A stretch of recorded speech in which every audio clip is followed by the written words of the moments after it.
이번 시간은 2013년 3월 10일 날 시행했던 소방관계법규 문제풀이를 하도록 하겠습니다. 먼저 1번 문제 봅니다. 1번 문제는 하자보수 대상 소방시설의 하자보수 보존기간이 다음 중 다른 것은 이렇게 되는데, 이건 시험 문제 굉장히 잘 나와요. 굉장히 잘 나오니까 이거는 반드시 이제 기억을 해야 되겠고, 하자가 뭐고, 그리고 또 보수를 왜 해야 되는가, 거기에 대해서 먼저 얘기를 합니다. 하자라고 하는 거는, 소방시설이 설계 도수대로 설치가 되지 않았다는 거예요. 설계한 대로 설치가 되지 않으니까 어떤 문제가 있겠어요? 성능에 문제가 있겠죠. 기능에 문제가 있겠죠. 또 보기가 싫을 수도 있겠죠. 그래서 그런 부분들을 뭐라고요? 하자라 그래요. 하자. 그럼 하자는 그런데 문제가 없도록 해야 되는데 그걸 뭐라 그래? 보수라고 해. 보수. 그럼 하자 보수는 누가 해야 될까? 소방시설을 설치한 공사업자가 해야 된다는 거지. 근데 공사업자가 공사 끝나고 공사 대금 받아서 갚으려면 어때요? 곤란하니까 공사를 하기 전에 하자가 발생하면은 보수를 하게끔 보정을 해놔야 된다는 거예요. 그래서 이게 법률에 어때요? 규정이 되어 있는 거예요. 그러면 소방시설 공사법에서 하자 보수 보증은 어떻게 나누느냐? 그게 이제 두 가지로 나누고 있어요. 하나는 뭐냐면은 하자 보수 보증 기간이 2년인 거, 또 하나는 하자 보수 보증 기간이 3년인 거예요. 3년인 거. 그래서 이거는 문제가 나오면 항상 어떻게 나올까? 다음 중 하자 보수 보증 기간이 다른 것은 이렇게 나오겠지. 다른 것은 이 말은 무슨 말이야? 2년짜리하고 3년짜리를 구분해야 된다는 얘기야. 2년짜리와 3년짜리를 구분해야 되는데 그 2년짜리와 3년짜리를 어떻게 구분할 것인가, 또 어떻게 외울 것인가, 이제 이런 고민을 해봐야지만 쉽게 외워질 수 있다는 거지, 그치? 자, 그래서 법률에는 공사법 시행령 제6조에 보면은 2년과 3년 이렇게 이제 구분해놓고 있어요. 구분해놓고 있는데 그 내용들을 찬찬히 살펴보면은 어떤 특성을 가지고 있느냐? 하자 보수 보증 기간이 2년이라고 하는 거는 2년 이내에 발생한 고장에 대해서는 책임을 지겠다는 거야. 3년이라고 하는 것은 3년 이내에 발생한 고장에 대해서는 책임을 지겠다는 얘기인데, 그러면 3년을 둔다는 얘기는 이거는 뭐냐면은 아주 더 중요한 사항이다라는 얘기고, 또 그만큼 동작이 안 되어서는 어때? 작동이 안 되어서는 안 된다는 얘기야. 그래서 2년짜리는 주로 고장이 잘 안 나고 문제가 안 되는 전기장치들이 많아요. 전기장치들. 3년은 뭐냐면은 기계장치들이 많다는 거야. 기계장치. 우리가 기사시험 자체도 뭐예요? 전기하고 기계하고 이렇게 구분하고 있잖아. 그처럼 기계 분야, 전기 분야 이렇게 나눠서 2년, 3년 이렇게 돼 있는 경우가 많다는 거야. 그러면은 전기에 해당하는 것은 뭐가 있느냐? 전기에 해당하는 것은 가장 대표적인 게 뭐가 있어? 경보설비가 있잖아요. 경보설비. 그 다음에 또 뭐가 있냐면은 피난설비요. 경보설비 또는 피난설비. 이런 것들은 대체로 전기장치들로 구성되어 있는 게 많아요. 그 다음에 이제 3년짜리는 뭐냐면은 소화설비예요. 소화설비가 있고, 또 이제 소화설비는 크게 두 가지 개념이 있었잖아. 관개인이 사용하느냐, 아니면 소방대가 사용하느냐 하는 관점에서 보면은 소화활동설비. 그래서 이제 크게 이렇게 이제 구분을 해볼 수 있어요. 또 뭐가 있냐면은 소화용수설비. 그래서 큰 어떤 범위가 두 개로 나뉘어지니까 전기설비에 해당하는 경보설비, 피난설비, 기계 쪽에 해당하는 소화용수, 소화활동설비, 뭐 이렇게 이제 구분해보면 돼요. 근데 이제 문제는 이 안에 구체적으로 이제 뭐가 포함되는가 이런 것도 이제 구분해봐야 된단 말이야. 그래서 여기대로 그대로 다 맞추면 돼요. 그래서 해설에 한번 보세요. 어떻게 되냐면은 먼저 피난기구 피난설비. 유도등 유도표지 경보설비, 피난설비. 비상경보설비. 이거 비상경보설비는 경보설비잖아. 그치? 자, 그렇게 가는데, 그러한 우리 구분해서 하나가 딱 어긋나요. 하나가 딱 틀린단 말이야. 그게 뭐냐면은, 거기 나오는 무선통신보조설비에, 거기다 표시를 해놔. 무선통신보조설비는 어디에 해당해요? 소화활동설비에 들어가. 소화활동설비에 들어가지만은 무선통신보조설비는 2년이다는 거지, 2년. 그 다음에 3년에 보면은 자동식 소화기, 옥내 소화전, 스프링클러 쭉 나온단 말이야. 그거 다 뭐예요? 소화설비, 소화활동설비, 소화용수설비에 해당한다고. 그런데 그 중에서 경보설비나 피난설비에 해당하는 게 또 하나가 있어. 그게 뭐냐면은 자동화재 탐지설비가 있어. 자동화재 탐지설비. 거기다 표시 또 해놓으세요. 자동화재 탐지설비.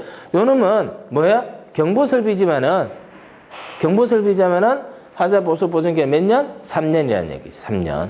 그러면 아마 요게 시험 문제가 나오면은 거의 대부분 문제에서는 요거 두 개가 보기로 나올 거야.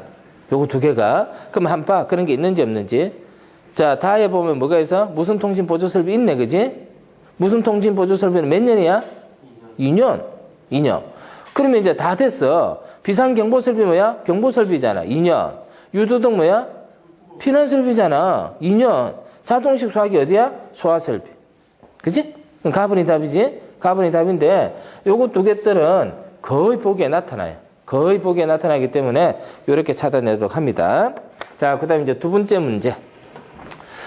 전문 소방시설 공사의 법인인 경우 자본금 기준은 얼마인가 이렇게 돼 있어요. 자본금 기준은 얼마인가. 자, 우리는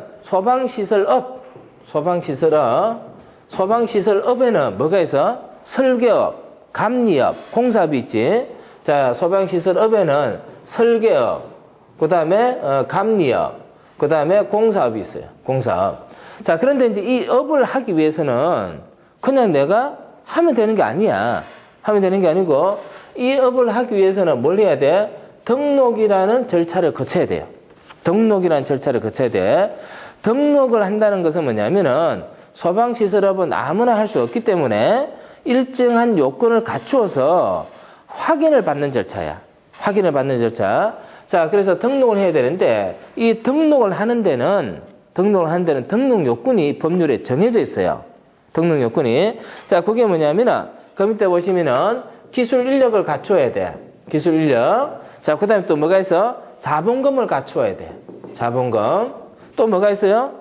영업 범위하고 나오는데 영업 범위. 얼마만큼 영업할 수 있는가. 이런 것들이 이제 정해져 있는데 기술 인력과 자본금 요걸 갖추고요.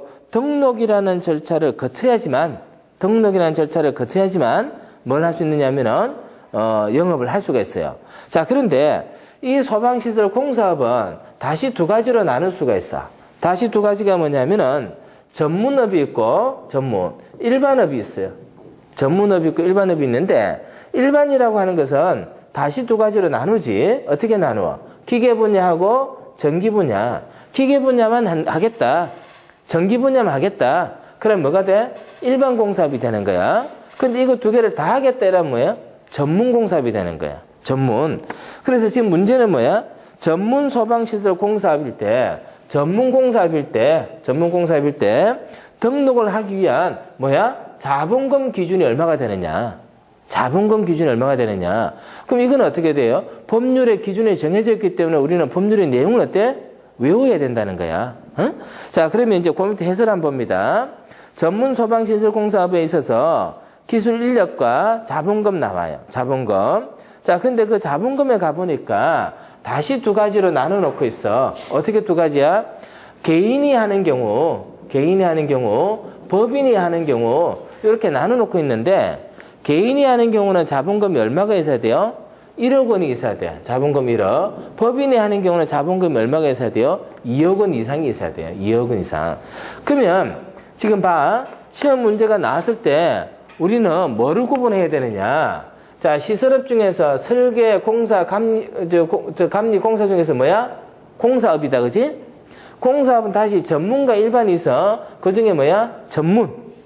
전문에서 자본금은 개인인 경우와 법인인 경우로 나누고 있어. 근데 문제는 뭐가 나온 거예요? 법인인 경우하고 나왔잖아, 그지? 법인인 경우. 그래서 여기서 요거 찾아야 되고, 여기서 다시 요거 찾아야 되는 거야. 요렇게 해서 2억 원 이상, 요렇게 기억을 합니다. 그 답은 몇 번 하면 되겠어? 답은 하면 되겠죠, 그죠? 2억 원 이상. 그래서 요렇게 이제 하나가 정리가 되어졌다라면은 다음번 문제에서는 뭐가 나올 수도 있겠어? 거꾸로 가봐. 다음번 문제에서 뭐가 나올 수 있겠어? 개인은 얼마입니까? 이렇게 물어볼 수 있지. 그래 안 그래? 개인은 얼마입니까? 그러면 그 다음 일반은 얼마입니까? 이렇게 물어볼 수 있겠지? 일반은 얼마입니까? 그럼 또 뭘 물어보겠어? 감리업 하려면 어떻게 해야 되느냐? 이거 물어볼 수 있겠지? 그렇잖아. 그래서 공부를 한다는 얘기는, 시험 문제를 풀어본다는 얘기는 이러한 생각들을 여러분들 할 수 있어야 돼. 응? 자, 지금 여기서는 문제는 답은 뭐야? 2억 원 이상이에요. 그죠? 2억 원 이상. 자, 그 다음에 3번 문제 갑니다. 소방 업무에 필요한 경비의 일부를 보조하는 국고보조 대상 사업의 범위가 아닌 것은 했습니다. 국고보조 대상 사업의 범위가 아닌 것은, 우리는 이제 소방 관련 법에 의해서 소방 활동을 하기 위해서는, 불을 끄기 위해서는, 또는 구조구급을 하기 위해서는 뭐를 확보해야 되느냐 하면은 소방역을 확보해야 돼요. 소방역. 자, 그런데 이 소방역은 크게 어떻게 나누느냐? 인적 요소와 물적인 요소로 나누어요. 인적 요소와 물적인 요소. 인적 요소는 뭐냐면은 가장 기본적으로 소방대야. 소방대. 그 다음에 물적인 요소는 두 가지가 있어. 뭐가 있어요? 소방 장비와 소방 수리가 있어요. 소방 장비와 소방 수리. 장비는 뭐야? 여러 가지가 있어. 소방차도 해당하고 소방 펌프도 해당하고 여러 가지가 해당한단 말이야. 소방 수리는 뭐야? 물이야, 물. 자, 그런데 여기에서 소방 장비를 갖추는 경우에 있어서 소방 장비를 어떻게 갖춰야 될 것이냐 하는 것들은 결국 뭐냐면은 다시 어때요? 법률로서 정한단 말이야. 그런데 이 장비들이 특수한 경우들이 많기 때문에 아주 고가이고, 그거를 지자체에서 어때? 확보하기는 곤란할 수도 있고, 또 우리가 소방 응원이라고 해서 우리 관할구역에 소방력이 부족할 때는 다른 지역에 있는 소방대가 온단 말이야. 그럴 경우에 서로 장비 간의 호환성이라든지 이런 문제가 있기 때문에 장비는 일정 부분 뭐가 될 필요가 있어? 통일이 될 필요가 있단 말이야. 그런 것도 그렇고. 그래서 이제 이 장비를 우리가 확보하는 데 있어서는 국고에서 보조하는 경우들이 있다. 국고에서 보조하는 경우. 그럼 국고에서 보조할 때는 역시 마찬가지로 법률의 그 원칙을 정해놔야지만 이게 일정하게 지원이 된단 말이야. 그래서 그때 이제 뭐라고 나오냐? 소방기본법에 보면은 보조 대상 사업의 범위와 기준 보조율은 대통령령으로 정한다. 이렇게 되어 있고, 국가는 소방 장비의 구입 등 시도의 소방 업무에 필요한 경비 일부를 뭐 한다? 보조한다. 그렇게 되어 있어요. 자, 그래서 이제 그러면 대통령령으로 정한다 했는데 대통령령에는 뭘 정해놓고 있느냐? 우리가 국고에서 보조를 해야 될 소방 장비가 뭐가 있느냐? 여기에 대해서 정해놓고 있고 거기에 대해서 문제가 나온 거예요. 그래서 그 밑에 보면은 다음 강목의 소방 활동 장비와 설비의 구입 및 설치해서 뭐가 나와요? 소방 자동차, 헬리콥터, 소방정. 이건 뭐야? 배다, 배. 소방정, 배. 그러면 결국 자동차, 헬리콥터, 배 이런 것들은 뭐예요? 배 이런 것들은 기동 장비지. 소방대와 소방용수를 화재 현장으로 옮겨주는 그런 장비야. 이런 것들은 장비가 크고 고가 장비인 경우들이 많단 말이야. 그걸 지자체에서 구입하는 데는 부담이 될 수 있어요. 헬기를 구입한다든지 이런 거. 자, 그 다음에 또 뭐가 있냐면은 소방 전용 통신 설비, 전산 설비. 이런 거는 가령 통신은 무전기가 각각 다른 걸 써서 통신이 안 되면 어때? 곤란하겠지. 그래서 뭔가 통일이 필요하다는 얘기고, 그 밖에 방화복 및 소방 활동에 필요한 소방 장비와 두 번째 보시면 뭐가 나와요? 소방 관소형 청사의 건축, 소방서 건물을 지을 때 많은 비용이 들어가니까 이런 부분에 대해서는 국고에서 보조를 한다. 그 대상이냐 아니냐 하는 거예요. 그 대상이냐 아니냐. 그러면 거기 보면은 가해 소방 활동 설비, 소방 자동차, 소방정, 소방 전용 통신 설비 하니까 소방 활동 설비 여기 틀렸죠? 소방 활동 설비는 누가 설치하는 거야? 관계인이 유지 관리 업무를 가지고 있고 건축주가 설치하지. 그지? 관계인이 설치하는 거죠. 자, 그래서 소방 활동 설비 그게 틀렸어요. 틀렸고, 그 다음 페이지 앞 넘어가 보면은 소방 활동 장비 및 설비의 종류와 규격은 안전행정부령으로 정한다. 그렇게 되어 있고, 국고보조 대상 사업의 기준 보조율은 보조금 관리에 관한 법률 시행령에서 정하는 바에 따른다. 이렇게 이제 정리가 되어 있습니다. 자, 그래서 가번 정답하면 돼요. 자, 그 다음에 4번. 위험물을 취급하는 설비에서 정전기를 유효하게 제거하기 위한 방법으로 거리가 먼 것을 냈습니다. 정전기를 유효하게 제거하기 위한 방법. 자, 먼저 위험물이 나와. 위험물. 자, 위험물이라고 하는 것은 어떤 물질이에요? 위험물은 화재가 일어날 위험이 큰 물질들을 뭐라고 해? 위험물이라고 한다고. 그래서 항상 앞에는 뭐라고 표현한다 했어요? 화재의 위험이 있는 물건. 그지? 화재 위험이 있는 물품. 이게 위험물이야. 그래서 요건 불이 잘 나. 불이 잘 나. 자, 그 다음에 정전기. 정전기는 우리는 이제 마찰이 일어나는 부분이라든지 건조한 경우에 정전기를 자주 느낄 수 있어. 사람 몸에서도 정전기가 발생할 수 있어요. 그죠? 그런데 이 정전기는 아주 미세한 전류야. 그렇지만은 이 정전기가 위험물을 위험하게 만들 수 있는 거야. 정전기가 위험물을 위험하게 만들 수 있는 거야. 그래서 실제로 기름을 취급하는 주요 취급소에서 정전기에 의해서 화재가 발생하는 사례들이 어때? 많이 발생하고 있단 말이야. 그래서 이 정전기를 뭔가 제거하거나 정전기가 발생하지 않도록 하는 방지 대책, 이런 게 필요하다고. 그래서 이 위험물에 대해서 정전기에 의한 화재 방지를 위해서 우리 위험물 안전관리법에서는 정전기를 방지할 수 있는 방법에 대해서 규정을 하고 있어요. 그래서 그게 된 문제야. 거기 보시면 뭐라고 되어 있어요? 위험물법 시행령 제28조 관련해서 별표 4에 이런 내용이 있다고 되어 있지, 그지? 자, 거기 보면은 위험물을 취급함에 있어서 정전기가 발생할 우려가 있는 설비에는 정전기라고 하는 것은 뭐야? 연소에 있어서 필요한 점화원, 점화에너지, 거기에 해당하는 거다. 자, 그래서 이거를 제거하기 위해서 어떤 방법을 하느냐? 자, 거기 세 가지 방법이 정해져 있어요. 접지에 의한다. 공기 중의 상대 습도를 70% 이상으로 한다. 공기를 이온화하는 방법이다. 이렇게 이제 세 가지가 정해져 있고, 거기에 해당하지 않는 답이 뭐예요?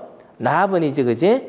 납은 자동적으로 압력의 상승을 정지시키는 방법 했는데, 요거는 이제 압력이 발생하는 장치에 이런 안전장치를 둡니다. 자, 그 다음에 정전기라고 하는 것은 우리가 마찰에 의해서 대전되어졌던 것이 방전되면서 발생하는 정전기 스파크를 말하는데, 그거를 이제 방지하기 위해서는 어떻게 되느냐? 접지를 통해서 방전되는 전류를 어디에다가 보내는 거야? 땅 속에다 보내는 거지. 그게 접지연 방법이고, 그 다음에 공기를 이온화해서 그 이온하고 반응을 하도록 만드는 게 뭐예요? 이온화하는 방법이고, 그 다음에 거기 보면은 뭐가 나와? 상대 습도를 몇 퍼센트 이상으로 한대서 70% 이상으로 70% 이상으로 한대는데, 요게 답으로 잘 나오는 거예요. 요게 답으로 잘 나오는데, 습도라고 하는 것은 공기 중에 들어있는 수분의 양을 얼마인가를 나타내는 게 습도야. 이 습도는 다양한 방법으로 나타낼 수가 있는데, 상대 습도뿐만 아니라 절대 습도, 이런 걸로도 나타나는데, 지금 여기서는 무슨 습도로 나타내요? 상대 습도. 상대 습도는 단위를 어떻게 쓰느냐 하면 퍼센테이지로 적어요. 퍼센테이지. 그래서 상대 습도가 70% 이상이 되도록 한다는 얘기는 습도를 높인다는 얘기지, 그지? 습도를 높인다는 얘기는 공기 중에 뭐가 많다는 거야? 수분이 많다는 거야. 그래서 대전된 전하가 어디로? 수분과 결합을 하게 되는 거지. 이온화시키는 거와 똑같은 거예요. 그래서 상대 습도 70% 이상 이렇게 되는데, 그 4분도 시험 문제로 잘 나와요. 4분도 표시를 해둡니다. 자, 그 다음에 5번. 소방방재청장, 소방본부장, 소방서장은 소방특별조사를 하려면은 관계인에게 조사 대상, 조사 기간, 조사 사유 등을 며칠 전에 서면으로 알려야 하는가, 이렇게 나옵니다. 자, 거기 보면은 소방특별조사예요. 소방특별조사 이렇게 하는데, 소방특별조사를 하기 위해서는 어떤 과정이 필요하냐면은 조사를 하기 위해서 관계인의 재산권을 침해를 해야 된다는 거야. 관계인이 소유하고 있는 소방 대상물, 관계인의 장소에 뭘 하느냐면은 출입을 해야 돼요. 출입을 해야 되고, 거기 가서 여러 가지 이제 조사 행위를 한단 말이야. 질문도 하기도 하고, 조사도 하기도 하고. 그러면 관계인은 이게 어때요? 귀찮잖아. 근데 이게 무슨 특별한 문제가 생긴 건 지금 아니야. 생긴 게 아닌데, 특별조사라고 하는 것은 화재 예방을 위해서 필요한 경우에 하기 때문에 그거는 불이 나지 않도록 하는 전체 이익과 관련된 거고, 그래서 특별조사를 하면 이 관계인은 이게 귀찮을 수가 있다는 거야. 귀찮을 수가 있어. 그래서 우리가 지금 공부하고 있는 소방 관련 법령들은 항상 얘기하는 것처럼 전체 이익을 위해서 개인의 이익이 어때? 제한될 수 있는 그런 사안들이 이제 나타나는 법들이란 말이야. 그러면은 공익을 위해서 개인의 이익을 제한할 수 있지만은 개인에게 무조건 참아라고 할 수는 없는 거야. 그래서 개인에게 공익을 위해서 이러한 행위를 한다라고 사전에 미리 알려줘야지만 개인이 어때요? 덜 기분 나쁘고 덜 피해를 볼 수 있다는 얘기지. 그래서 사전 통지 절차를 거치도록 하고 있습니다. 사전 통지 절차. 그래서 조사 대상이다. 언제부터 언제까지 조사를 하겠다. 뭐를 조사를 하겠다. 이런 것들을 어떻게 알려준다 해서 서면으로 문서로 작성해서 미리 알려주는 거야. 문서를 왜 작성해? 말을 하면 그건 어때? 일시적으로 지나가 버리지. 그래서 항상 우리가 일을 할 때는 정확하게 일을 하기 위해서는 뭐 어떻게 해야 돼? 적어놔야 돼. 그지? 적어놔야 돼. 그런데 공부도 그냥 지금 봐. 여러분도 어떻게 하고 있어? 가만히 내만 쳐다보고 있잖아. 그러면 안 되고 손 빼서 자꾸 적어야 돼. 자꾸 적고 확인하고 지금 팔짱도 끼고 이렇게 있어가지고 무슨 공부하니? 그냥 듣고 쑥 지나가 버리고 말지. 그래서 확인을 계속 해야 된단 말이야. 자, 그래서 사전에 통지하는데 사전에 며칠 전에 통지해야 되느냐 하는 문제예요. 사전 통지가 며칠 전이라고 돼 있어? 7일 전에. 사전 통지가 7일 전에. 이것도 시험 문제 잘 나와. 소방 특별조사를 하기 전에는 7일 전에 뭐야? 사전 통지를 해야 된다. 7일 전에. 그것도 단단히 확인해 둡니다. 자, 그 다음에 이제 6번 문제 볼게요. 특정 소방 대상물의 관계인 또는 발주자는 당해 도급 계약의 수급인이 도급 계약을 해지할 수 있는 경우가 아닌 것을 했습니다. 특정 소방 대상물의 관계인 발주자는 당해 도급 계약이란 말이 나와. 도급 계약이 나오는데 이 말은 소방시설을 설치하기 위해서 이 소방시설을 아무나 설치할 수 없기 때문에 소방시설을 설치할 수 있는 사람을 대상으로 우리 소방시설을 이렇게 해서 설치해 주세요 라고 하는 게 바로 뭐야? 도급이고, 그걸 하기 위해서는 뭘 해야 돼? 계약을 해야 돼. 도급 계약을 해야 돼.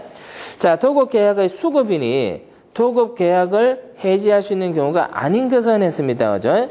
자, 그래서 도급 계약을 수급인이 했는데 그거는 이제 수급인이 도급 계약을 체결하면은 일을 해주는 사람이 있고, 그 다음에 일을 시키는 사람이 있지, 그지? 근데 일을 시키는 사람이 가만히 보니까 일을 해주는 사람이 뭔가 못마땅하면은 계약을 어때? 해지를 할 수 있다는 거야. 그러면 일반적인 계약에 있어서 해지를 하면 어떤 상황이 발생할까? 자, 여러분들하고 내하고 계약을 하는 거야. 이걸 어떻게 하면 내가 어떻게 하겠다, 얼마나 주겠다, 뭐 이렇게 하는 거야. 근데 얼마나 주겠다 해놓고, 야, 너랑 안 할래? 이렇게 하면 어떻게 돼? 나는 얼마나 주겠다라고 해서 준비를 했는데 그걸 안 한다니까 어때? 내가 준비했던 게 다 엉망이 되니까 그렇게는 안 된다. 위약금을 물어내라. 그래서 계약을 해지를 하게 되면은 위약금은 계약을 어긴 거에 대해서 뭔가 위약금을 준다든지 그에 따른 절차가 있어야 돼요. 그러면 가령 소방공사에 있어서 야, 우리 소방공사 좀 해달라 이렇게 했는데 야, 너 마음에 안 든다, 안 되겠다 이렇게 하면은 이런 문제가 생기잖아, 그지?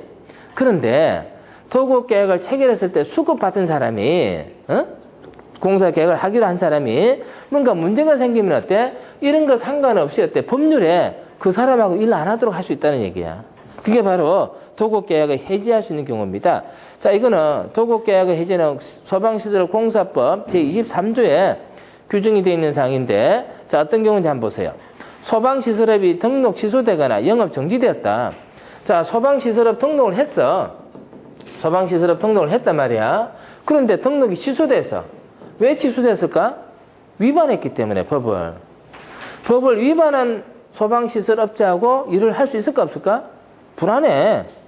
영업정지 역시 마찬가지로 법을 위반했다는 거야. 그래서 이런 상황이 생기면은 나 너랑 일 안 할래? 이렇게 할 수 있다는 거야. 그래도 위약금 어때? 안 물어도 된다는 얘기야. 자, 그 다음에 두 번째 보면 뭐가 있어요? 소방시설업을 휴업하거나 폐업했다. 좀 쉰다? 그 다음에 폐업한다? 이러면 어때? 안 할 수 있어. 자, 그 다음에 세 번째 봐요. 정당한 사유 없이 30일 이상 소방시설 공사를 계속하지 않는 데습니다. 정당한 사유 없이 30일 이상 공사를 안 해. 그럼 어떻게 할 수 있어? 안 할 수 있어. 그 다음에 요구에 정당한 사유 없이 따르지 않는다. 요구에 응하지 않는다. 그러면 어때요? 위약에 관한 문제 없이도 도급 계약을 뭐 할 수 있어? 해지할 수 있어. 위약금이라는 게 여러분들 뭐 할 때 나와? 그 여러분들 휴대폰 사면은 약정 기간이라는 게 있잖아. 그게 뭐야? 내가 얼마 동안 쓰겠다는 건데 쓰겠다고 했기 때문에 뭔가 요금을 깎아주고 뭔가 혜택을 줬는데 쓰겠다는 거 그만큼 안 쓰면 뭘로 내는 거야? 위약금 내는 거잖아. 그게 뭐야? 일방적 계약의 해지라고 하는 거지. 응?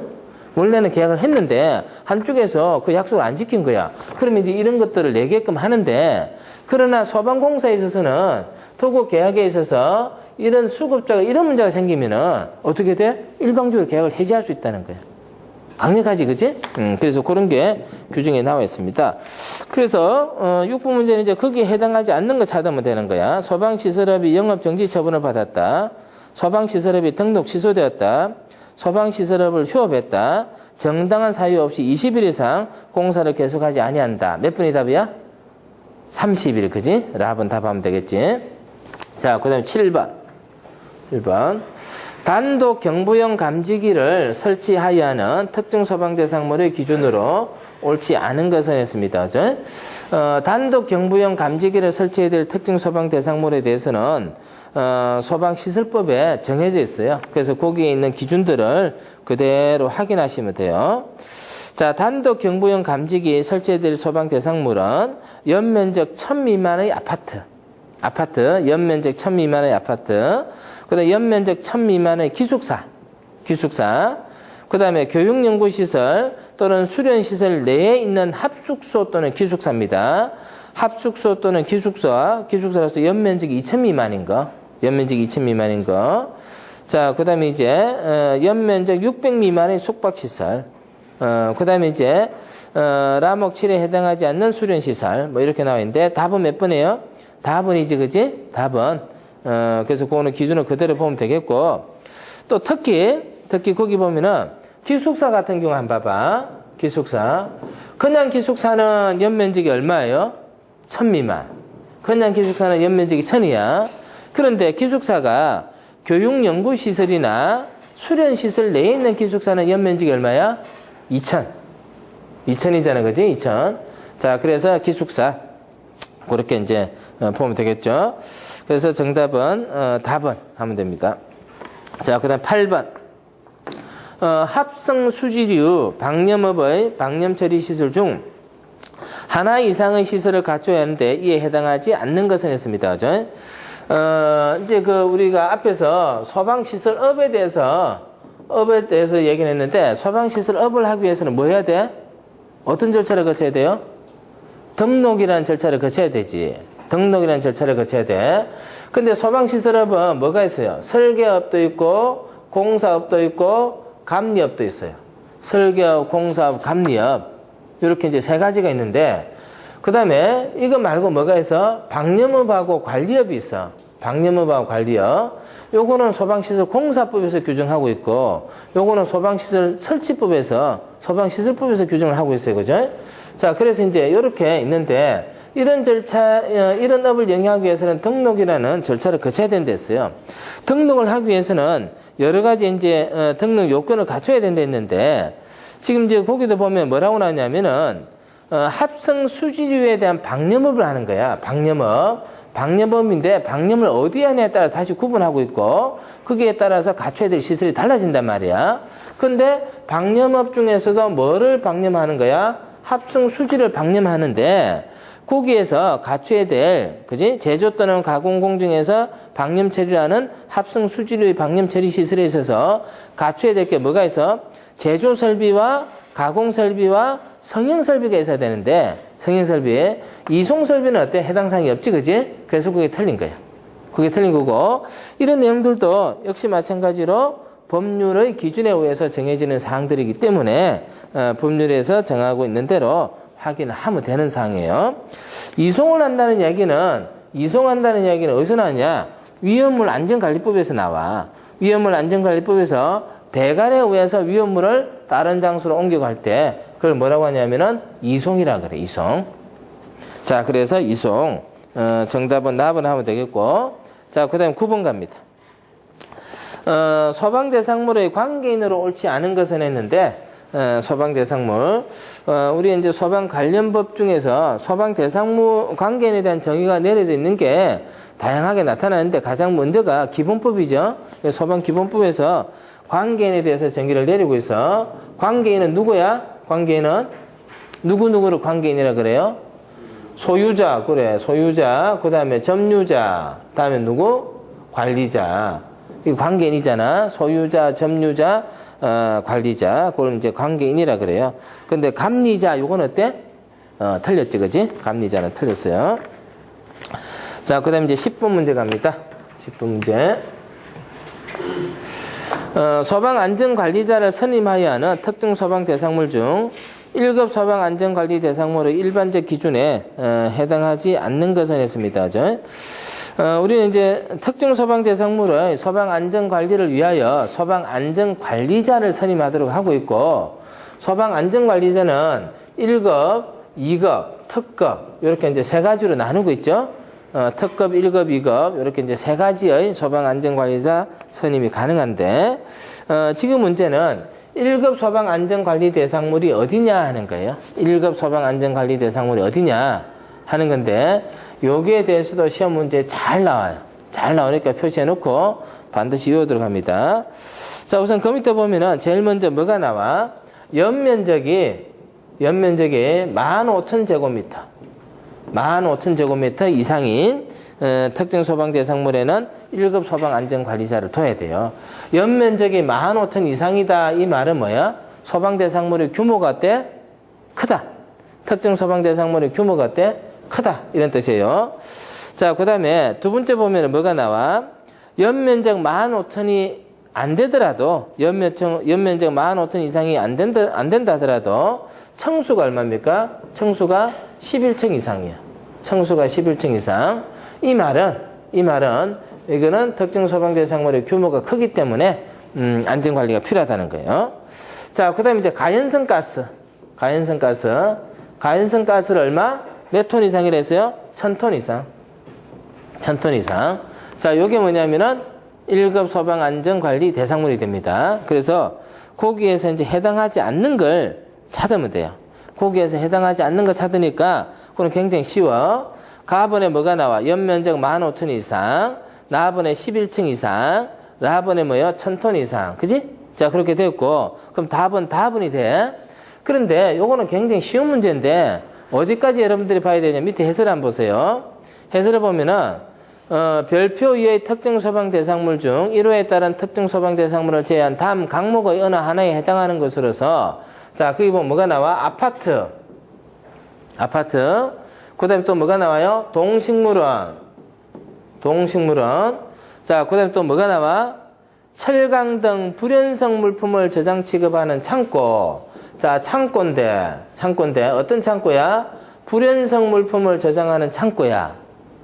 창고. 그런데 불연성 물품은 어떤 게 있어? 철강과 같은 불연성 물품을 저장하는 창고. 그 다음에 위험물 저장 및 처리 시설 중에서 위험물 제조소 등이라고 하는 것은 위험물 제조소, 저장소, 취급소를 말해. 위험물 제조소 등. 자, 그 다음에 또 하나가 있어요. 뭐가 있어? 지하구. 자, 요거는 요렇게 나와 있는 이 5가지 항목은 이러한 규모에 해당한다 하더라도 용도가 소방안전관리가 필요 없는 상황이기 때문에 안전관리자를 두지 않아도 된다는 얘기야. 그럼 예를 들어서 건물의 층수가 11층이 넘어가면은 20층짜리 건물에는 소방안전관리자 누굴 둬야 돼? 1급을 둬야 돼. 근데 20층짜리 아파트는 1급을 두지 않아도 된다는 얘기야. 1급을 두지 않아도. 자, 그래서 그 얘기인데, 자, 요거는 왜 그러냐 한번 봅니다. 자, 먼저 여기서 위험물 제조소 등이라고 하는 것은 소방시설법에 의한 안전관리가 필요 없어요. 왜 그러냐? 요놈은 위험물 안전관리법에서 다루어요. 위험물 안전관리법에서 위험물 안전관리를 한단 말이야. 이건 필요 없고, 그지? 자, 그 다음에 동식물원하고, 그 다음에 지하구, 이거는 뭐냐? 이거는 안전관리를 하지 않아도 돼. 왜 그래? 사람이 거주를 하지 않아. 자, 그 다음에 창고, 불연성 물품이 들어가 있는데, 창고도 거주 용도는 아니지만은, 사람이 뭐, 드나들긴 들어요. 근데 그 안에 있는 창고에 있는, 저장하는 물품이 뭐야? 불연성이지. 그래서 안전관리 필요성이 없다는 거고. 그 다음에 아파트 나오는데, 아파트는 소방 안전관리에 있어서 대부분 어때요? 안전관리가 필요 없는 상태로 나타나는 경우들이 많아. 아파트는. 왜 그러냐? 아파트는 철근 콘크리트 구조로 방화구역이 되어져 있지. 철근 콘크리트의 내화 구조로 방화구역이 되어져 있어. 그래서 아파트는 불이 나면 어떻게 된댔어요? 옆 세대를 이렇게 옮겨가는 게 아니고 항상 어디로 올라간댔어? 위층으로. 그래서 화재의 확산에 있어서 다른 용도보다는 위험성이 어때? 덜하다는 얘기야. 그래서 지금 문제는 아주 단순하게 요거 3개만 확인하면 되는 문제였어. 그런데 요 내용이 포함이 되면은 문제는 더 어려워지고 풀기가 힘들어져요. 자, 그래서 요렇게 한 번 더 확인을 하도록 합니다. 자, 그게 이제 10번. 자, 그렇게 되었으니까 이제 요번 시간은 10분까지 하고 또 잠시 후에 11분부터 하도록 합니다. 자, 이번 문제는요, 11번 문제입니다. 11번. 소방관서의 종합상황실 실장이 기록 관리하여야 하는 내용에 속하지 않는 것은 했습니다. 이제 종합상황실을 설치하도록 하고 있고, 종합상황실이라고 하는 것은 화재와 관련한 정보를 전파하는 그런 역할을 하고 있죠. 그죠?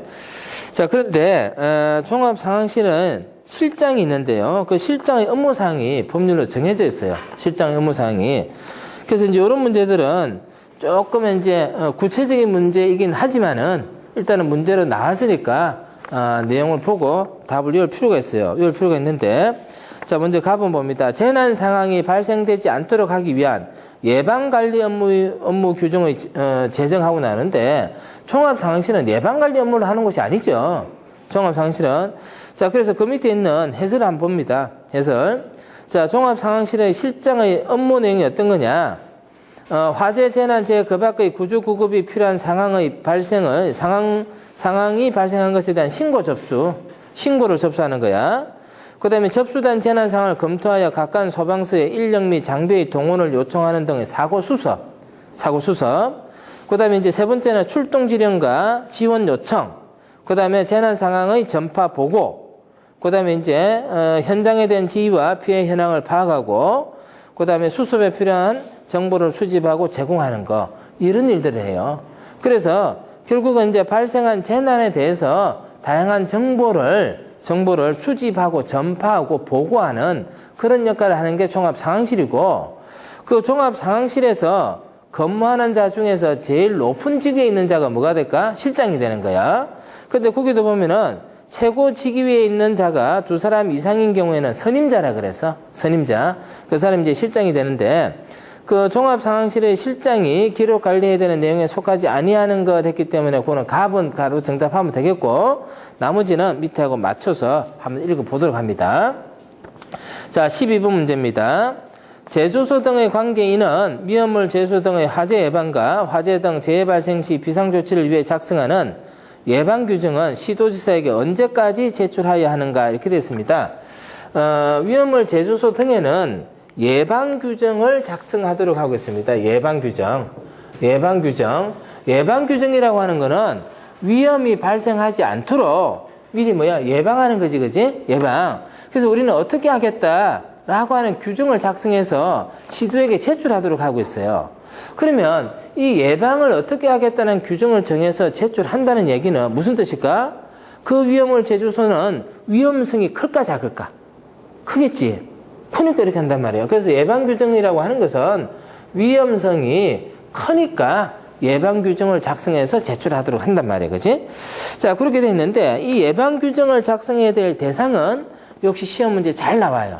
그래서 그 밑에 해설해 보면은 예방규정을 정하여야 하는 제조소 등 해가지고 1에서부터 7호까지 나오고 있죠? 거기다 표시를 해두고.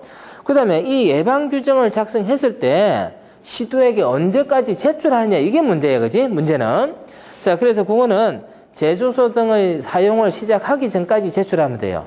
제조소 등을 사용하기 전까지 제출하면 되니까, 그거는 답은 하면 되겠고, 그 다음에 예방규정을 정해야 되는 제조소 나오는데, 그거 한번 봅니다.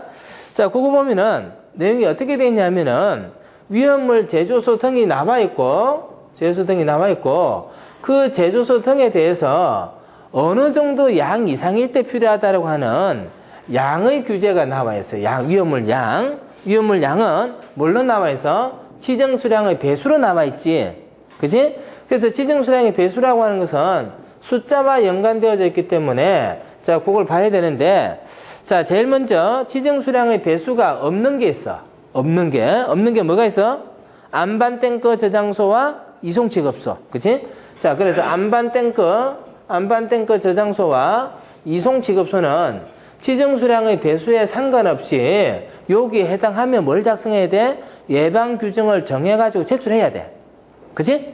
자, 그 다음에 두 번째, 제조소는 뭐라고 돼 있어요? 지정수량의 얼마? 10배. 10배인데 이상이야, 이하야, 뭐야? 이상. 이상이라고 하는 것은 양이 많다는 얘기잖아. 그래서 위험물 양이 많다는 얘기야. 그러면 가령 지정수량의 5배의 위험물을 취급하는 제조소는 예방규정 작성해 안 해? 안 한단 말이야. 10배 이상일 때 그렇다는 얘기지. 자, 그 다음에 이제 100배에 해당하는 것은 뭐가 있어요? 100배에 해당하는 것은, 5개 저장소. 그래, 5개 저장소. 그 따라 읽고 이렇게 하면 금방 외워지지. 자, 150배는 어디에 해당합니까? 옥내 저장소야. 옥내 저장소. 자, 그 다음에 200배 이상은 어디에 해당해요? 5개 탱크 저장소. 5개 탱크 저장소. 자, 이렇게 나와. 그러면 이 중에서 안반탱크가 제수소 등의 어떤 내용으로 봤을 때 위험할까? 5개 탱크 저장소가 위험할까? 안반탱크가 위험하지. 이거는 200배 이상 돼야 위험하잖아, 그지? 그러면 여기 보면은 옥내 탱크 저장소는 예방 규정을 작성해 안 해? 안 하지? 예방 규정을 정하지 않아? 옥내 탱크 저장소는 어떤 거야? 건물이 있고 내에 뭐가 있어? 탱크가 있어. 이 안에 뭐가 들어가 있어? 위험물이 들어가 있지. 그럼 봐봐. 이 위험물이 문제가 생겨도 돼. 탱크 안에 들어가 있으니까 좀 안전하지. 탱크가 터졌어. 그래도 또 어디에 있어? 건물 안에 들어있으니까 안전하지. 그래서 이런 경우는 위험성이 커, 작아? 작다라고 보는 거야. 작다라고. 그래서 예방규정 정하지 않아도 돼. 그래서 일단은 요 정도는 여러분들이 기억을 하고 있는 게 좋을 것 같아요. 됐지, 그지? 자, 그 다음에 이제 13번 문제가요. 화재 경계지구 내에서 소방관서의 행정행위로 틀린 것은 했습니다. 화재 경계지구라고 하는 거는 소방기본법에서 규정하고 있는 내용입니다. 자, 그 밑에 해설에 한번 봐요. 해설에 보면은 소방기본법 13조에 나와 있는데 화재 경계지구는 어디를 대상으로 정하는지 해설 한번 봅니다. 도시. 자, 도시라고 하는 것은 기본적으로 건물이 어떻게 돼 있어? 밀집하고 있지. 도시의 건물 밀집 지역 등. 자, 도시, 건물 밀집 지역. 자, 이게 어떤 문제가 있어? 화재가 발생할 우려가 높다 했습니다. 화재의 발생 우려가 높다. 자, 그 다음에 화재가 발생하는 경우 그로 인하여 뭐가 크다? 피해가 클 것으로 예상된다. 그러면 조심해야 되잖아, 그지? 자, 그래서 어떻게 하느냐? 일정한 구역을 대통령령으로 정하는 지역을 화재 경계지구로 지정할 수 있다. 요런 데를 뭘로 정하는 거야? 화재 경계지구로 정해야. 누가 정해요? 시, 도지사가 정한다. 그지? 뭐 이런 얘기는 수탁했고. 자, 그래서 시, 도지사가 화재 경계지구를 정하면은 화재 경계지구 안의 소방 대상물, 위치, 구조, 설비 여기에 대해서 뭘 할 수 있어? 소방 특별조사를 해요. 특별조사. 자, 소방 특별조사가 나오고.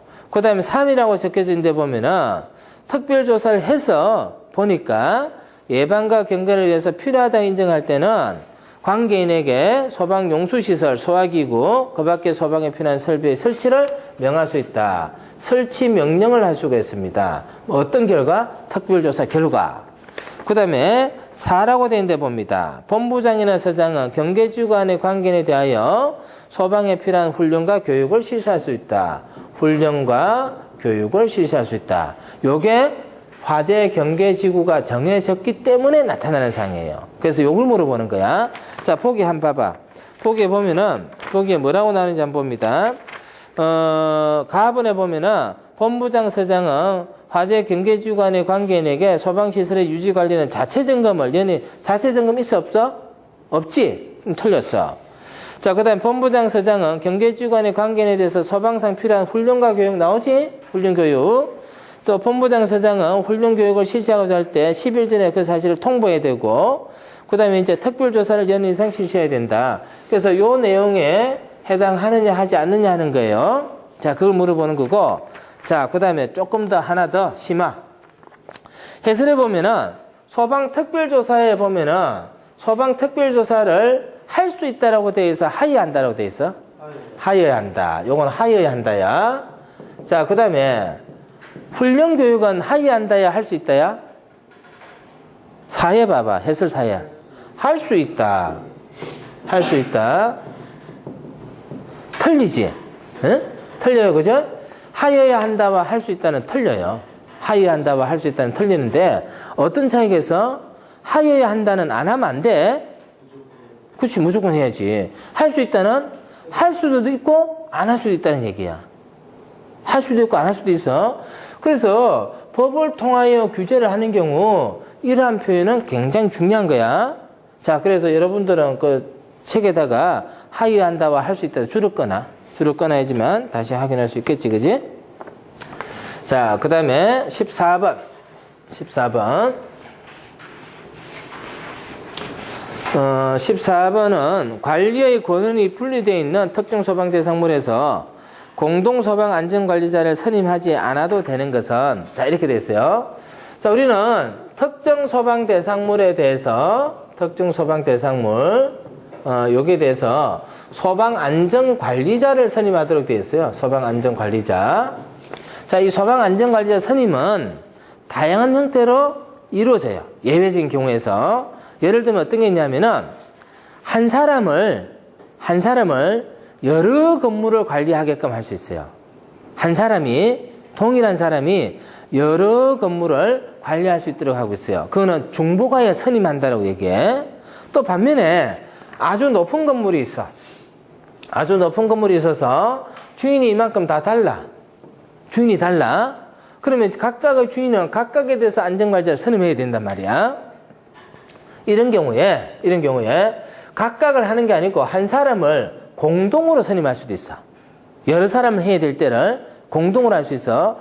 그러면 공동으로 해야 될 것은 범위가 정해지는데, 공동으로 해야 되는 것은 이처럼 관리를 해야 될 권한이 구분되어 있는 건물에 그게 나타나는데, 그런 건물들이 주로 어떤 거냐면은 위로 길쭉하거나 옆으로 길쭉한 건물들이야.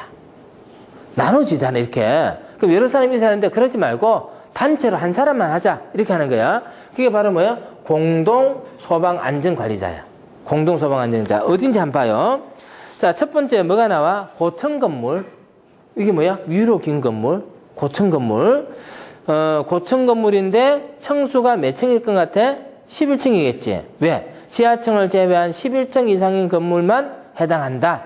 11층 이상의 고층 건물. 공동으로 할 수 있어. 왜? 1층부터 5층까지 집주인이 틀리고 5층부터 11층까지 주인이 틀려. 그럼 각각 있어야 되는데 그때는 어떻게? 공동으로 한단 말이야. 자, 그 다음에 두 번째, 지하가가 있고 또 뭐가 있어? 지하구가 있어. 지하구 앞 시간에 했어. 언제 했어?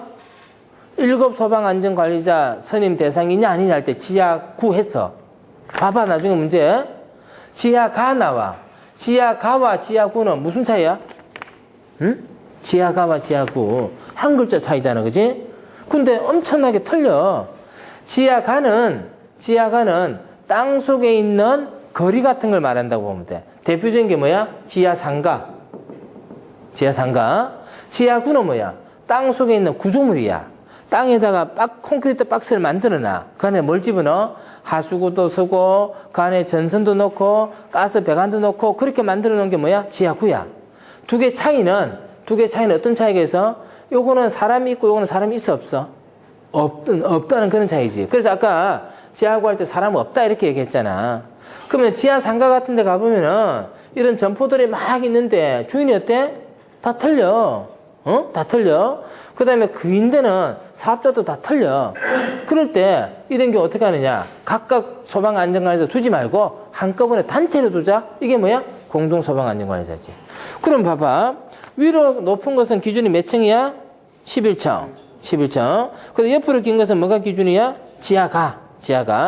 자, 그 다음에 그 밖에 대통령령으로 정하는 특정 소방 대상물 했는데, 자, 대통령령으로 이제 구체적으로 정하는 게 나와. 자, 먼저 가해 봅니다. 복합건축물이야. 복합건축물이라고 하는 것은 용도가 2개 이상 돼 있는 거야. 용도가. 복합건축물. 연면적이 얼마? 5천 이상. 자, 복합건물로서 연면적이 5천 이상인 것도 공동소방안전관리자 선임하면 되고, 복합건물로서 청수가 얼마? 5층 이상인 거. 청수가 5층 이상인 거, 요것도 공동소방안전관리자 선임할 수 있어요. 자, 그 다음에 판매시설 중에서 어떤 시장이야? 도매시장과 소매시장. 판매시설 중에서 도매시장과 소매시장. 자, 그 다음에 특정 소방 대상물 중에서 본부장서장이 지정하는 거. 이렇게 나오지. 자, 그래서 공동소방안전관리자를 선임하지 않아도 되는 것 했기 때문에 답이 뭐예요? 나번이지. 나번의 복이 뭐야? 지하구잖아. 지하구가 아니고 뭐가 돼야 돼? 가가 돼야 되잖아. 그지? 그런 게 문제 답이라고. 그런 게 문제 답이야. 지하구가 아니고 지하가가 돼야 돼. 자, 그래서 14번 공동소방안전관리자 그렇게 설명하면 되겠고, 15번 갑니다. 15번. 화재 조사를 하는 관계인의 정당한 업무를 방해하거나 화재 조사를 수행하면서 알게 된 비밀을 다른 사람에게 누설한 사람에 대한 벌칙은 했는데, 그 문제가 표현이 어색하네요. 이거 뭐냐면은 화재 조사를 해. 화재 조사를 하려면은 관계인이 소방 대상을 출입을 해야 돼. 출입을 해가지고 조사한다고 관계인이 하는 업무를 방해하거나 출입해서 알게 된 사실을 다른 사람에게 알려주거나 비밀을 누설하거나 이러면 어때? 공무원이 처벌을 받게 돼요. 처벌을 받게 되는데 그 처벌이 얼마냐 하는 거야. 자, 그 밑에 해설해 보면은 300만 원 이하 벌금형에 해당하는 게 있어요. 그죠? 300만 원 이하 벌금형에 거기에 해당하는 데 보면은 관계인이 정당한 업무를 방해하거나 화재 조사를 수행하면서 알게 된 비밀을 다른 사람에게 누설한 사람, 이 사람은 300만 원 이하 벌금형에 처하도록 하고 있습니다. 요것도 외워야 되는 거지. 자꾸 봐서 외워야 되는 거야. 자, 16번 갑니다. 화재의 확대가 빠른 특수가연물의 분명과 수량의 기준으로 옳지 않은 것은 했는데, 자, 이것도 한번 봅니다. 우리는 불에 탈 수 있는 성질을 가진 게 뭐냐면 가연물이야. 가연물. 그 다음에 위험물이 있어. 위험물은 뭐냐면 불이 크게 날 수 있는 것들이야. 위험물. 그러면 불에 탈 수 있는 것들은 우리가 일상에서 많이 사용하고 있기 때문에 이거를 사용하지 마라 이렇게 법으로 규제하기는 곤란해. 그러나 위험물은 불이 날 수 있기 때문에 법으로 규제를 한단 말이야. 어떤 법에서 규제를 할까? 위험물 안전관리법에서 규제를 해요. 위험물 안전관리법에서. 자, 그런데 가연물 중에서 위험물 정도로 위험하진 않고 위험물만큼 위험하진 않고 그렇다고 가연물보다는 좀 더 많이 위험하고 이런 게 있어. 그걸 뭐라고 하냐면은 특수가연물이라 그래. 특수가연물. 이 특수가연물도 법으로 규제하고 있어요. 어떤 법에서 규제하고 있느냐? 요놈은 소방기본법에서 규제하고 있어요. 특수가연물은 소방기본법에서 규제를 하고 있어요. 소방기본법에서. 그래서 지금 특수가연물에 관한 문제인데 소방기본법에서 어떻게 규제를 하고 있느냐? 해설해 보면은 규제를 해야 될 특수가연물의 분명과 수량에 대해서 얘기를 하고 있어요. 예를 들어서 면화류가 나오는데 면화류는 수량이 얼마예요? 200kg 이상 돼 있지? 200kg. 면화는 뭐 별로 실감이 안 나니까 거기서 뭐 보냐면 대패밥 한번 볼까? 대패밥. 뭐 종이 부스러기 봐요. 종이 부스러기. 자, 종이 부스러기. 이거 요만큼 종이가 있어. 이거 위험해 안 위험해? 안 위험하단 말이야. 근데 이 종이 부스러기가 얼만큼 있어? 1000kg 이상 있어. 1톤 정도가 있어. 그럼 거기다 불나면 어떻게 돼? 잘 타니까 이게 위험하겠지? 그래서 그거는 뭘로 보는 거야? 특수가염으로 보는 거야. 요거는 특수가염물 아니야. 근데 이게 1000kg 있으면 그거 뭐야? 그건 특수가염물이야. 그치? 특수가염물. 그건 위험하니까 뭐를 규제를 하고 있느냐? 자, 그놈을 어떻게 저장하는지 또는 어떻게 취급하는지 여기에 대해서 어디에서 규정하고 있어요? 소방기본법에서 규정하고 있어요. 근데 이제 지금 문제는 뭐냐면은 특수가염물에 해당하는 거 하고 수량이 맞나 안 맞나 이거 보는 거야. 이런 것도 아주 난처한 문제야. 아주 곤란한 문제인데 요것도 답을 보고 그냥 요 들어갑니다. 해필 우리가 넝마 종이 부스러기 봤는데 그거는 수량이 얼마에서? 1000kg 이상이야. 그지? 400kg 했으니까 그게 틀렸네. 예. 자, 17번. 소방방지청장은 명예직의 소방대원으로 위촉할 수 있다. 이에 해당하는 사람은 명예직 소방대원. 자, 그게 이제 소방기본법에 규정이 되어졌어요. 자, 밑에 해설부터 봅니다. 소방방지청장은 다음 각 호에 해당하는 사람을 명예직 소방대원으로 위촉할 수 있다. 자, 그래서 의사상자 등 외우 및 지원에 관한 법률에 따른 의사상자는 의사자와 의상자야. 어려운 행위를 하다가 죽거나 다친 사람이야. 죽거나 다친 사람. 가령 예를 들어서 지하철 승강장에서 사람이 지하철 승강장 밑으로 떨어졌어. 기차는 오는데. 근데 그때 날쌘 사람이 하나 뛰어들어서 그 사람을 구하고 자기는 다쳤어. 그지? 자기가 잘못한 게 아니지? 남을 이롭게 하다가 다친 거잖아. 그지? 그런 사람 뭐라 그래? 의상자라 그래. 그 사람들은 사회가 어때? 뭔가 보호를 해줘야 되겠지? 그래서 뭐가 나온 거야? 의사상자 등에 대해서는 예우도 해주고, 다쳤으니까 어때? 치료도 해줘야 돼, 그지? 그게 이제 의사상자 등 예우 및 지원에 관한 법률에서 정하고 있는 의사상자는 이거는 명예직 소방대원이 될 수 있다는 거야. 자, 그 다음에 소방행정발전에 공로가 있다고 인정되는 사람. 이것도 명예직 소방대원이 됩니다. 소방대는 원래 누구야? 소방공무원. 그지? 의용소방대, 의무소방대. 그지? 그 소방대라 그러잖아. 그지? 근데 이제 명예직 소방대원은 의사상자와 소방행정발전에 공로가 있다고 인정되는 사람. 이런 사람들이 명예직 소방대원이 될 수 있습니다. 자, 거기에 해당하는 사람 했기 때문에 몇 번 하면 돼? 라번 하면 되지. 그지? 자, 그 다음 18번. 위험물 안전관리법상 제1류 위험물의 성질은 했어요. 위험물 안전관리법에서는 위험물의 분명과 성질에 대해서 얘기를 하고 있어. 아까 특수가염물은 어떤 법에서 하고 있다 그래서? 소방기본법. 그지? 자, 위험물법에서는 1, 2, 3, 4, 5, 6류가 나오는데 1, 2, 3, 4, 5, 6류. 자, 1류는 뭐냐면은 산화성 고체야. 자, 이거 다 외우지? 2류는 뭐야? 가연성 고체. 가연성 고체. 3류는 뭐야? 자연발화 금수성이지. 자연발화 금수성. 4류는 인화성 액체. 인화성 액체. 그 다음 5류는 자기반응성. 자기반응성. 6류는 산화성 액체. 그지? 산화성 액체. 지금 그거 물어보잖아. 1류는 뭐야? 1류는 산화성 고체. 이 정도는 이제 쉽겠고. 이게 왜 쉬워? 하도 나오니까. 자꾸 들으니까, 자꾸 보니까 쉽잖아. 공부가 원래 그런 거야.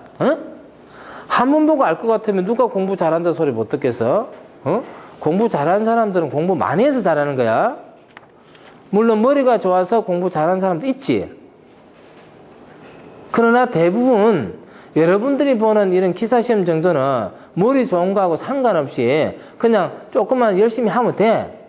그거 안 해서 그런 거지. 응? 자, 19번. 소방안전관리자를 해임한 경우 해임한 날로부터 며칠 이내에 재선임해야 하는가? 자, 이렇게 나왔습니다.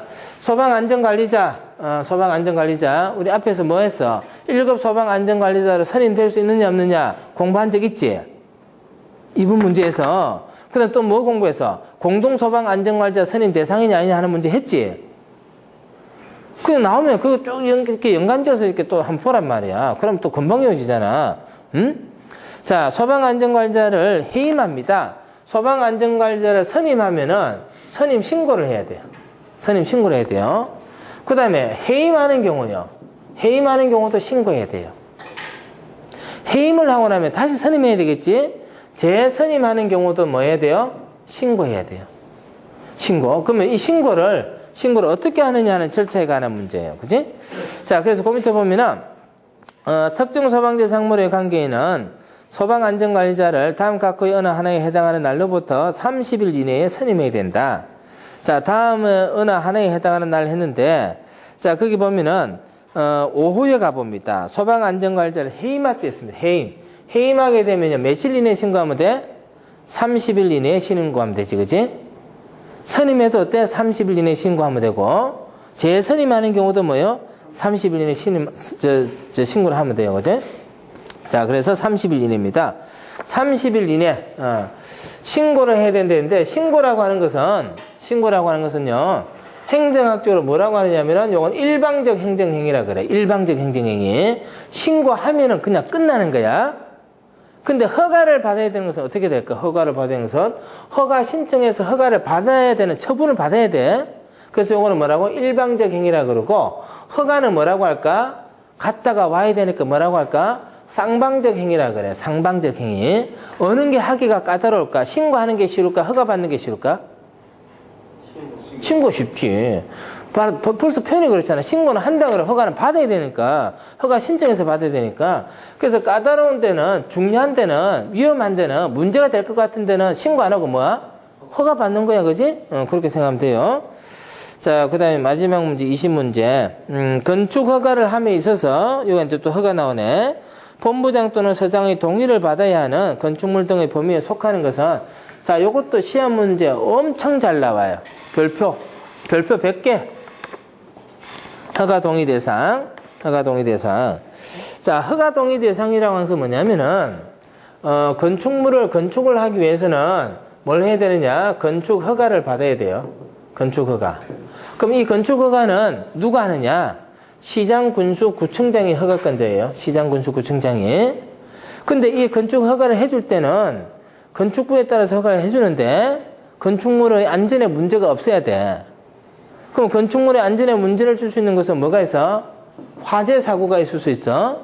불날 수 있어? 그럼 불나면은 그냥 자기 혼자 타고 말면 되는데 그러지 않고 불나면 어때? 옆집에 옮겨가. 그지? 그래서 허가권자는 건축을 하려고 할 때 이놈이 불이 날지 안 날지 또 불이 나면은 어떻게 피난해야 될지 또 불이 나면 어떻게 끄야 될지 이런 것들을 잘 봐야 돼, 안 봐야 돼? 봐야 된다고. 근데 건축물의 허가권자는 이 건물에 대해서는 잘 아는데 불이 났을 때 불을 끄는 소방시설에 대해서는 지가 잘 알아 몰라? 모르는 게 더 많단 말이야.